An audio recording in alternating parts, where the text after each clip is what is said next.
Several years ago, a friend and I went on a multi-day hiking trip during winter. While preparing for the trip, I found a forum dedicated to the trail we'd be hiking and several threads about people going missing on it. Most of the members blamed the hikers themselves, saying that they were most likely inexperienced would-be adventurers who had went off the trail and gotten lost. There was one old man on the forum who claimed he completed the trail once a year for the past 50 or so years, and he believed there was something more sinister behind these disappearances. Naturally, the other members laughed at him. We set off before sunrise to get as many miles in as possible on the first day. That entire day, we only met one other person, a friendly middle-aged man who lived somewhat locally. He seemed impressed that we were taking on the trail in winter, and even invited us to camp near his property, but we declined and pressed on. That night, we were surprised by some pretty dangerous terrain around the edge of the lake, and took the decision to sleep in our bivy sacks under an overhanging rock. Not exactly ideal camping conditions, but given the potential hazards, we felt that this was the smartest choice. I don't sleep well at the best of times in a bivy sack, and if you've ever been zipped into one, you'll know how claustrophobic it can feel. The rock hanging over my head didn't help either. A few hours after I did eventually manage to fall asleep, I woke suddenly to the sound of my friend shouting and swearing at me. I popped my head out of my bivvy and saw that he was still zipped inside his, had somewhat gotten off the relatively level ground we'd been sleeping on, and was slowly sliding down towards the lake. I quickly got up and dragged him, with great effort, back up to the level ground. He was absolutely furious with me, claiming that he'd felt me drag him, but soon calmed down and accepted that he'd most likely rolled over repeatedly in his sleep. We didn't go back to sleep, instead had some coffee and breakfast while waiting for the sun to come up.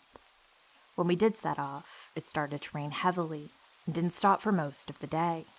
I was also having some troubles with an old injury in my leg, which slowed us down considerably. The sun seemed to disappear rather suddenly near the top of a deceptively steep hill, so we set up camp there and then, this time in a tent. After the rough couple of days that we had, we were grateful to be inside a tent, and the ground underneath us was actually not too bad. We talked and joked about the trip so far, and for some reason, I remember my friend expressing his disappointment that he'd forgotten to pack his iPad, and then we tried to sleep. Soon after, I began to hear what sounded like human footsteps. I thought to myself, surely there isn't someone else out here climbing this hill at night. The sound continued, and the more intently I listened, the more I became certain of what I was hearing. I poked my head out of the tent, and the sound stopped. I got out to pee and look around. Not a soul in sight. Shortly after getting back into my sleeping bag, the footsteps started again, and this time they started circling our tent. By this point, I was pretty frightened, and I asked my friend, "Are you hearing this?" He responded, "Yes, I fucking am." Knowing that he'd been hearing them the entire time, and sounded as freaked out as I did, genuinely terrified me. We got out of the tent again and asked if anyone was there, but again, there was no one around. The sound had stopped instantly. The footsteps around the tent continued for quite some time. We didn't sleep. As soon as the sun came up, we packed up our things, got off the trail, and hiked to the nearest village, got a cab to the nearest town, and made our way home. We've never been able to find a convincing explanation of what could have been causing the sound of the footsteps that night, and my friend has since become a full-fledged missing person, paranormal, and conspiracy enthusiast.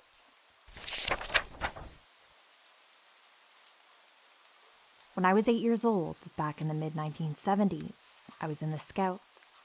Me, my sister, and my parents lived in a house in quite a safe suburban neighborhood, just south of Stockholm, Sweden. It was only a 20-minute walk from my house to the Scouts group facilities, so I usually walked there or rode my bike. The evening this incident took place, I had walked. An hour and a half later, at 8:30 p.m., I was on my way home. It was mid-October and dark outside at that time of year. I had to pass a large parking lot and a closed gas station, both poorly lit, an area I always found eerie. I hurried past it every time until I came to a junction, and this evening was no different. When I crossed the street, I was finally in my own neighborhood, where I knew every tree, bush, stone, nook, and cranny, as kids do. I was walking on the sidewalk along a road leading up to a roundabout. Cars were passing by as usual, even though it wasn't much traffic at that hour, and that's when it happened. As I took another normal step forwards, it was like the entire world suddenly slowed down and came to a complete stop in just a second. There was a sound that I much later came to associate to the deep subwoofer THX test sound at the cinema before the movie started, if you know what I mean. I experienced tunnel vision, and it was completely silent. No cars, no people, no movement, no nothing. The entire situation couldn't have lasted more than 15 or 20 seconds tops, and then it was over, just as sudden as it had begun. My left foot, that had been frozen in midair for the entire time, hit the ground. It was quite frightening, yet extremely fascinating. First I was just standing there, stunned, and then, very cautiously, I took a step forward, but nothing except my sneakers got wet by stepping into a puddle of water. I suddenly realized that the rain was drizzling down, and my clothes and hair were absolutely soaking wet. Only a few seconds before, it had been a clear and calm night sky with visible stars. I did find the entire situation quite bizarre and hurried home. I couldn't wait to tell my parents what happened, but as soon as I opened the door, I was met with both my parents in a sheer state of panic. They both asked in an angry tone where I had been. I became perplexed and defensive, so I stuttered that I had been to the Scouts, and then I went straight home. My mother pointed at the clock on the wall and told me to stop lying. The clock said 21:55. More than 1 hour had passed since I left the Scouts. I insisted over and over again that I had walked straight home, and my mother got even more angry. She was, of course, extremely worried, but it came out as anger. But since I knew I hadn't done anything wrong, and yet was unjustly accused of lying, I got really angry too. I think it caught my parents completely off guard, because it was not the reaction they had expected at all. That's when my father turned to my mother and said, "I think she's telling the truth." I'll never forget that, because I was so relieved. My mom looked completely bewildered, but stopped yelling and asked again, "But where have you been?" However, this time, she was hugging me harder than she'd ever had before. When they realized I wasn't hurt or traumatized, and behaved just as usual, my father told me he'd walked the exact same route I took between the house and the Scout facilities 3 times, repeatedly calling my name, and I simply wasn't there. They had called the parents of all my friends, and were in the process of calling the police when I stepped through the door. I simply couldn't believe it. They asked me, more calmly this time, if something had happened along the way, anything at all. I was just about to say that nothing had happened when I remembered the strange incident that I had completely forgotten about due to all the commotion, so I told them exactly what I had described here above. They looked at me in mixed disbelief and fascination, but as far as I can remember, they didn't push it any farther. Fact is, the whole situation wasn't discussed until years later, when me and my father talked about it again.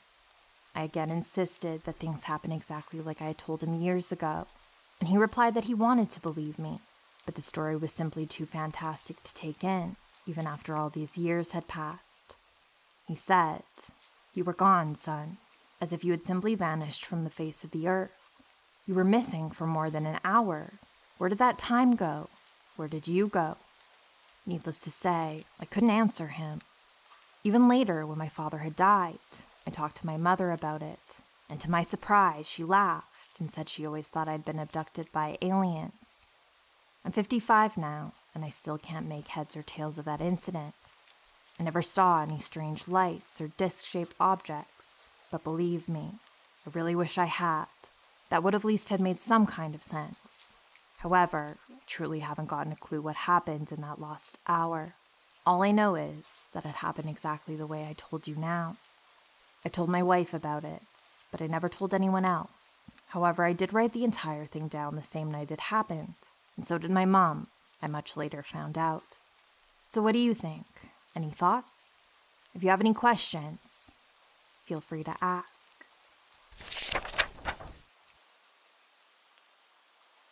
I wasn't sure where to post this, but I needed the validation that I'm not insane. I've never really had paranormal experiences, but I cannot explain this. I'm in college, and me and 7 other people from my school went on a backpacking trip, and we had 2 experienced leaders. We drove to Saleski State Forest, which is in the Appalachian region of Ohio. It was early April this year, and it was cold, and everything was still dead from winter. After hiking miles into the forest, we set up camp at the backpacking campsite, and there were a couple other groups of people as well. A few of them were friendly older couples, and then 2 college-aged girls. Everyone was pretty spread out from each other. We set up camp further away from everyone else. I've always been able to sense energies of places, and the energy of this area wasn't great. It was almost spooky. Each of us had individual 1-person tents, and we formed kind of a cluster in this site, with my tent being in the back, so no one was behind me.